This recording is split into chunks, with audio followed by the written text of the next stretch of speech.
ଜୟ ଶ୍ରୀରାମ, ଜୟ ଶ୍ରୀ ହନୁମାନ। ଯେଉଁ ଭୋଟରମାନଙ୍କୁ ସଚେତନ କରିବା, ମାନେ କ'ଣ ସଚେତନ ହେବ ନା,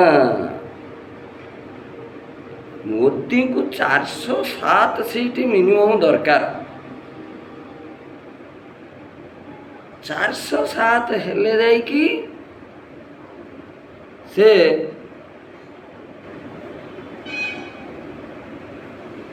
ପୁରା ବ୍ରହ୍ମସ୍ତ୍ର ନେଇକି ଯୁଦ୍ଧ କ୍ଷେତ୍ରକୁ ଓହ୍ଲେଇଲା ଭଳିଆ ଓହ୍ଲେଇ ପାରିବେ, ସବୁ କିଛି କରିଦେଇ ପାରିବେ। ସେ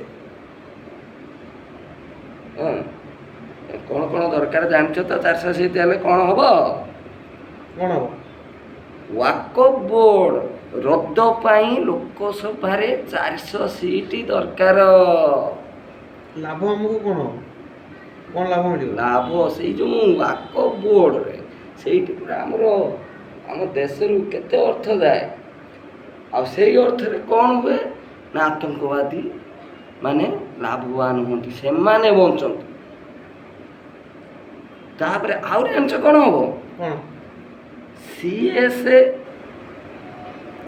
NRS ନିୟମ ଲାଗୁ କରି 10 କୋଟି, ଲକ୍ଷ ନୁହଁ 2 ଲକ୍ଷ ନୁହଁ, 10 କୋଟି ବାଂଲାଦେଶୀ ଅନୁପ୍ରବେଶକାରୀଙ୍କୁ ହଟେଇ ହେବ ଦେଶରୁ।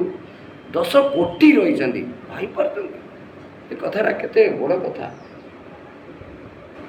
ଆସିକି ସେ ଏଠି ଦୁନିଆ ନାଟ ଲଗେଇଛନ୍ତି, ପଥର ଫିଙ୍ଗୁଛନ୍ତି, ଦୁନିଆ କାମ କରୁଛନ୍ତି, ଆମ ଲୋକ କାମ ପାଉନାହାନ୍ତି, ସେମାନେ ସବୁ ଇଏ କରୁଛନ୍ତି, ଚୋରି କରୁଛନ୍ତି, ରାହାଜାନ କରୁଛନ୍ତି, ତସ୍କରୀ ସବୁ କରୁଛନ୍ତି। ସବୁ। ଆହୁରି କ'ଣ ହେବ? 407 ସିଟ୍ ହେଲେ ନା ମାଇନରିଟି କମିଶନ ରଦ୍ଦ ପାଇଁ 407 ସିଟ୍ ଦରକାର। କ'ଣ ସେଇଟା? କ'ଣ ମାଇନରିଟି କମିଶନ ସେଇଟା ତ ଭଲ ଭାବରେ ମୋତେ ଜଣା ନାହିଁ, ତଥାପି ସେଇଟା ରଦ୍ଦ ହେବା ଦରକାର, ନହେଲେ ତାଙ୍କ ଉପରେ ହଠାତ୍ ଆକ୍ସନ୍ ନେଇ ହେବନି। ତେଣୁକରି ତୁମେ ଆମ ଦେଶରେ ରହୁଛ, ତୁମ ଦେଶ ନିଜକୁ କହୁଛ ଆମ ଭାଇ, ଏଟାକୁ ନିଜ ଦେଶ ଭାବୁଛ, ତେଣୁ ଦେଶ ବିରୁଦ୍ଧରେ କାହିଁକି ଏସବୁ କଥା ଚାଲିଛି?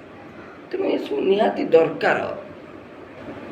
ଖାଲି ତୁମର ଗୋଟେ ଭୋଟ ହେଲେ ହେଇଯିବ ସେଇଆ ନୁହଁ, ତୁମକୁ ବି କରିବାକୁ ପଡ଼ିବ। ଯେମିତି ଆମର ତ ସମୟ ନାହିଁ, ଦେଶ ପାଇଁ ତ ଆମେ କିଛି କରିପାରୁନାହାନ୍ତି, ତେଣୁ ଆଟଲିଷ୍ଟ ମାନେ କାହାକୁ ତ ପଦେ କହିପାରିବା ନା ଆମର 407 ସିଟ୍ ଦରକାର।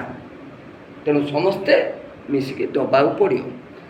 ଆହୁରି ଗୋଟେ, ପୂଜାସ୍ଥଳ ନିୟମ ରଦ୍ଦ ହେଲେ ହିନ୍ଦୁମାନଙ୍କର ହଜାର ହଜାର ମନ୍ଦିର ଫେରି ଆସିବ।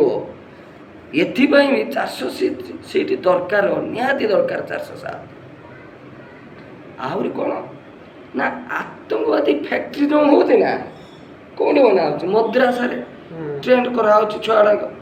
ଆବେ ସେ ଆମ ଦେଶର ଛୁଆ, ଆମେ ଯେମିତି ବଢ଼ୁଛୁ ସେମାନେ ସେମିତି ବଢ଼ିବେ। ତାଙ୍କୁ ଦେଶ ବିରୁଦ୍ଧରେ ଭଡ଼କେଇକି ସେଠୁ ଗୋଟେ ଚଲେଇଛନ୍ତି ମଦ୍ରାସାରେ। ସବୁ ଜାଗାରେ ହେଉନି, କିନ୍ତୁ ବହୁତ ମଦ୍ରାସାରେ ହେଉଛି ଏସବୁ। ତେଣୁ ସେଟାକୁ ବି ହଟେଇବାକୁ ହେଲେ 407 ସିଟ୍ ନିହାତି ଦରକାର। ଆହୁରି କ'ଣ ନା, ଏଥର ମୋଦି କରିପାରିନଥାନ୍ତେ କି? ସିଟ୍ ନଥିଲା ନା, ଆଉ ଏତେ ନଥିଲା ନା ସମର୍ଥନ। ତେଣୁ 407 ନିହାତି ଦରକାର, ମାନେ ମିନିମମ୍ଟା।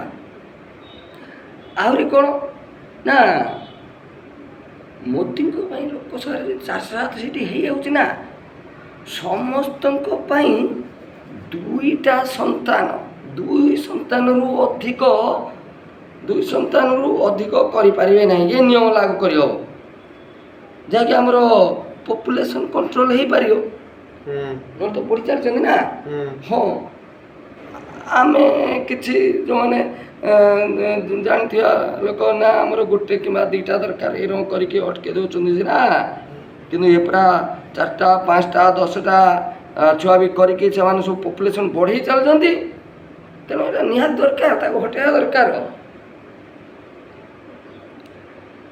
ଆହୁରି 407 ସିଟ୍ ହେଲେ UCC ଯେଉଁଟା ସମାନ ନାଗରିକ ନିୟମ ସାରା ଭାରତରେ ଲାଗୁ କରିହେବ, ମାନେ ସବୁ ନାଗରିକଙ୍କର ସମାନ ଅଧିକାର ରହିବ।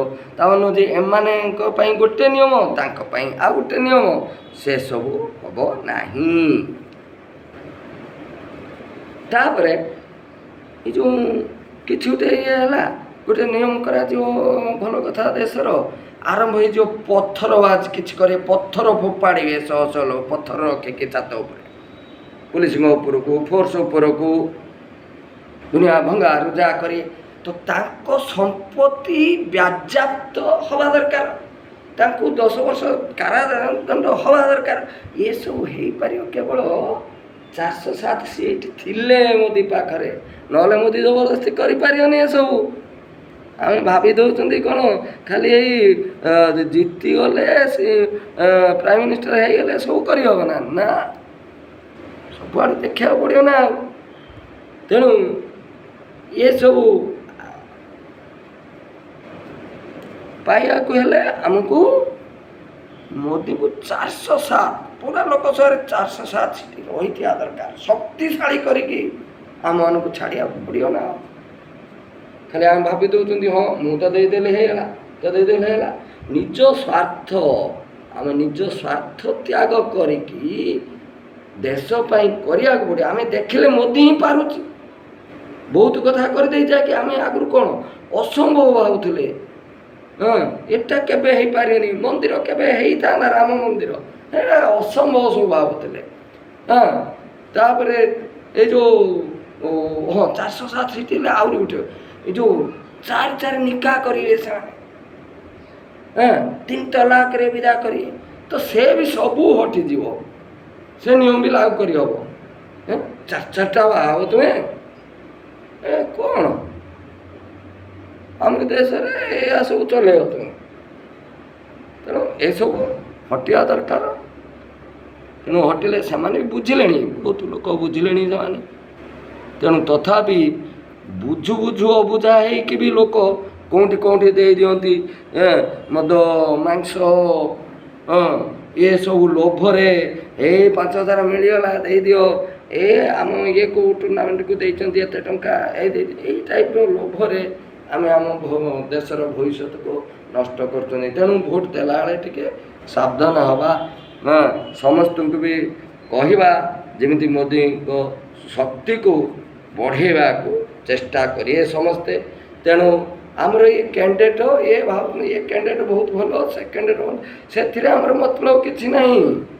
ଯାହାକୁ ଭଲ ହେଉଥିବେ ସେଇ ଖାଇଯିବେ, ସେଇମାନେ ବ୍ଲାକମେଲିଂ କରିବେ ତାପରେ ସେଠି ଯାଇକି, କିଛି ଦରକାର ନାହିଁ। ଆମର ମୋଦି ଦରକାର, ଆମେ ଜାଣୁଛନ୍ତି ମୋଦି ହିଁ କରିପାରିବ, ଆଉ କେହି ପାରିବେନି, ଶକ୍ତି ନାହିଁ କାହାରି। ତେଣୁ ତାଙ୍କୁ ପୁରା ଶକ୍ତିଶାଳୀ କରିକି ଆମକୁ ଛାଡ଼ିବାକୁ ପଡ଼ିବ। ବୁଝିପାରିଲ ଭାଇ? ବଢ଼ିଆ କଥା। ଜୟ ଶ୍ରୀରାମ। ଜୟ ଶ୍ରୀରାମ।